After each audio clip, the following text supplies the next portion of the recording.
ओम शांति। आज है 6 जून 2026। तो आज सुनते हैं बाबा के मधुर महावाक्य। मीठे बच्चे, अमृत वेला का समय बहुत बहुत अच्छा है, इसलिए सवेरे सवेरे उठकर एकांत में बैठ बाबा से मीठी मीठी बातें करो। तो आज हमें क्या करना है, चेक करना है कि हमारा अमृत वेला सही से हो रहा है कि नहीं।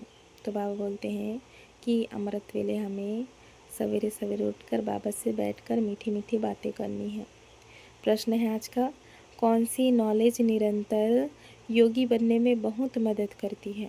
उत्तर बाबा बोले, ड्रामा की, जो कुछ बीता ड्रामा की भावी, जरा भी स्थिति हलचल में ना आए, भल कैसी भी परिस्थिति हो, अर्थ कविक आ जाए, धंधे में घाटा पड़ जाए, लेकिन जरा भी संशय पैदा ना हो, इसको कहते हैं महावीर। अगर ड्रामा की यथार्थ नॉलेज नहीं तो आंसू बहाते रहेंगे। निरंतर योगी बनने में ड्रामा की नॉलेज बहुत मदद करती है। गीत है ओम नमो शिवाय। ओम शांति।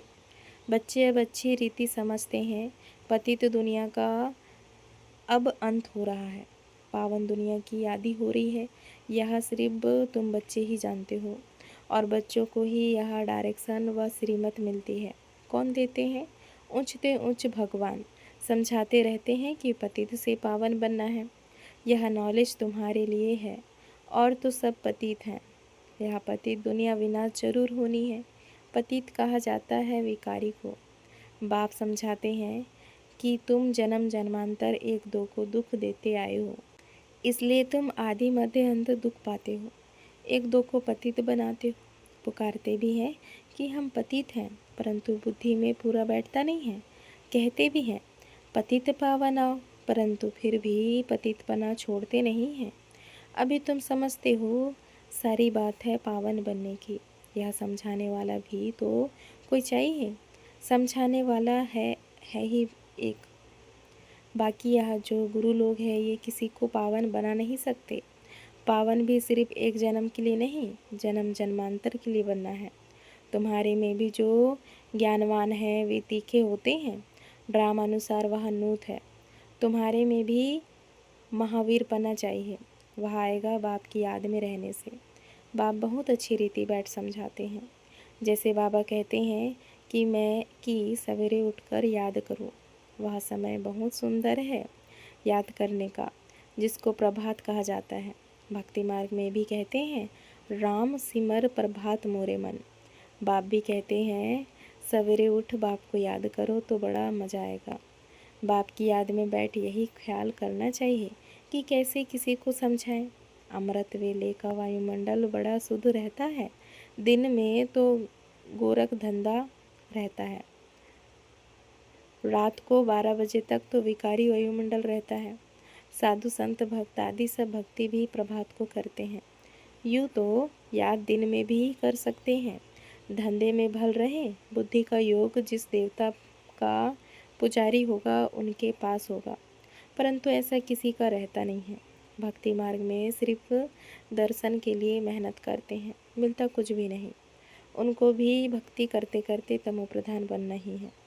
भक्ति मार्ग में भी शिव पर बलि चढ़ते हैं, जिसको काशी कलवट कहते हैं।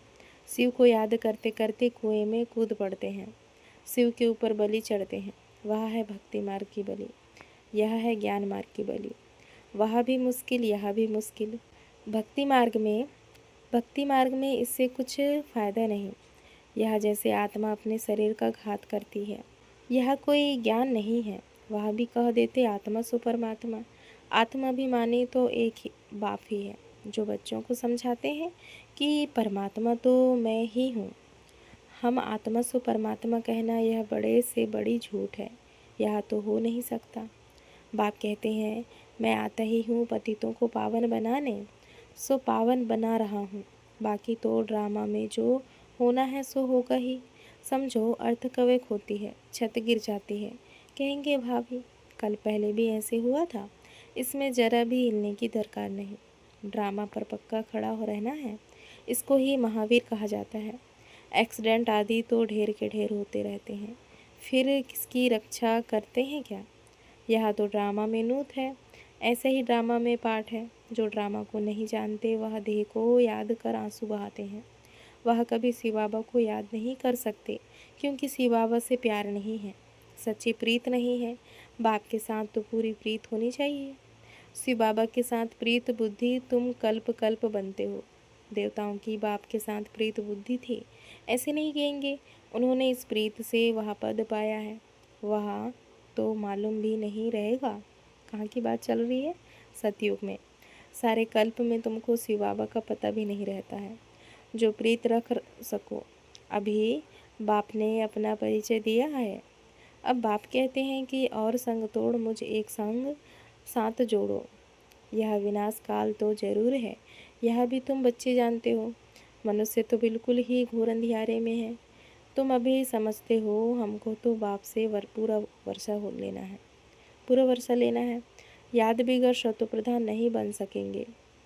सर्जन बन अपने रोग को देखना है, श्रीमत पर देखना है कि हमारी बाप के साथ कितनी प्रीत है। अमृत वेला ही बाप को याद करना अच्छा है। प्रभात का समय बहुत अच्छा है, उस समय माया की तूफान नहीं आएंगे। रात को 12 बजे तक तपस्या करने का कोई फ़ायदा नहीं है, क्योंकि टाइम ही गंदा होता है, वायुमंडल खराब रहता है। तो 1 बजे तक छोड़ देना चाहिए। 1 के बाद वायुमंडल अच्छा रहता है। बाप कहते हैं अपना तो है ही सहज राजयोग, भर आराम से बैठो। बाबा अपना अनुभव भी सुनाते हैं, कैसे बाबा से बातें करता हूँ। बाबा कैसा वंडरफुल यह ड्रामा है। आप कैसे आकर पतित से पावन बनाते हो, सारी दुनिया को कैसे पलटाते हो, बड़ा वंडर है। जैसे बाप को ख्याल आते हैं, वैसे बच्चों को भी आने चाहिए। कैसे मनुष्यों का बेड़ा पार करें, अथवा कैसे नैया पार करें। बाप कहते हैं तुम पुकारते रहते हो, हे पतित पावन आओ। अब मैं आया हूँ, अब तुम पतित न बनो। पतित होकर सभा में आकर नहीं बैठो, नहीं तो वायुमंडल अशुद्ध कर देते हो। बाबा को मालूम तो पड़ता है। दिल्ली में, बॉम्बे में ऐसे विकार में जाने वाले आकर बैठ जाते थे। गाया हुआ है, असुर आकर विघ्न डालने बैठते थे। विकार में जाने वालों को असुर कहा जाता है। वायुमंडल को खराब करते हैं, उनके लिए सज़ा बहुत कड़ी है। बाबा समझाते तो सभी बातें हैं, फिर भी अपना घाटा करने के सिवाय रहते नहीं। झूठ भी बोलते हैं, नहीं तो फ़ौरन लिख देना चाहिए, बाबा हमसे यह भूल हुई, क्षमा करना। अपना पाप लिख दो, नहीं तो वृद्धि को पाते रहेंगे और रसातल में चले जाएंगे। आते हैं कुछ लेने लिए और ही कान कटा लेते हैं। यह भी ड्रामा में पार्ट है। ऐसे असुर कल पहले भी थे, अब भी हैं। अमृत छोड़ विष पीते हैं, अपना भी घात करते हैं और औरों का भी नुकसान पहुंचाते हैं, औरों को भी नुकसान पहुंचाते हैं। वायुमंडल खराब कर देते हैं। ब्राह्मणियाँ भी सब एक समान नहीं हैं। महारथी, घोड़े सवार, पायदे सब हैं।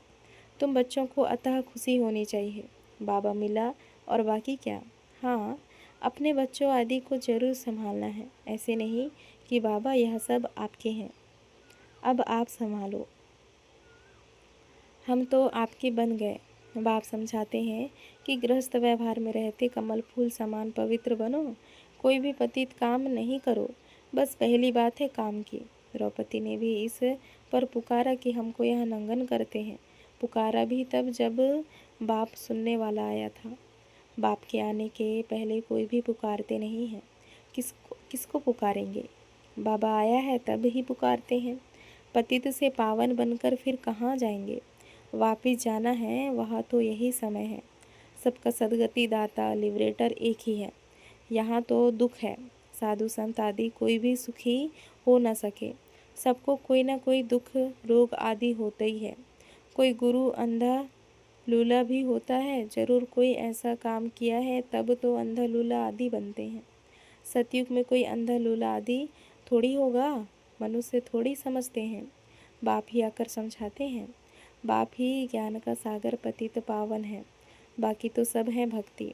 वह भक्ति मार्ग ही अलग है, वह है सीढ़ी उतरने का मार्ग। उतरने में, जीवन बंध में आने में 84 जन्म लगते हैं और फिर 1 सेकंड लगता है जीवन मुक्त बनने में। अगर उनकी मत पर चल बाप को याद करे तो नंबरवार तो है ना। कहते हैं हमको फलानी टीचर मिले तो अच्छा है, तो ज़रूर खुद कमज़ोर हैं, तब तो कहते हैं फलाने को 2-4 मास के लिए भेज दो। बाबा कहते हैं यह भी भूल है, तुम ब्राह्मणी हो, क्यों याद करते हो, जबकि बाप सहज बात बताते हैं। सिर्फ बाप को याद करो और सुदर्शन चक्र फिराओ, औरों को भी समझाओ, बस। इसमें ब्राह्मणी आकर क्या करेगी, यह तो सेकंड की बात है। तुम धंधे धोरी में यह भूल जाते हो। फिर भी ब्राह्मणी यही कहेगी, मन मन भव। कई बुद्धू लोग समझते नहीं हैं, सिर्फ कहते हैं ब्राह्मणी अच्छी चाहिए। ज्ञान तो तुमको मिला है ना। बाप और वर्षे को याद करो, देह अभिमान को छोड़ो। यह हमारा सेंटर है, यह इनका सेंटर है। यह जिज्ञासु यहाँ क्यों जाते हैं। यह सब देह अभिमान है, सब शिव बाबा के सेंटर्स हैं, हमारा थोड़ी सेंटर है। तुमको यह क्यों होता है कि फलाना हमारे सेंटर पर क्यों नहीं आता। कहाँ भी जाए बाबा हमेशा कहते हैं कोई से भी मांगो नहीं। यह समझ सकते हैं कि बीज नहीं बोएंगे तो मिलेगा क्या। भक्ति मार्ग में भी दान पुण्य किया जाता है।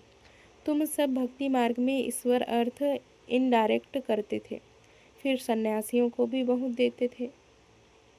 नहीं तो दान गरीबों को दिया जाता है, ना कि साहूकारों को। इसमें अनाज का दान सबसे अच्छा होता है।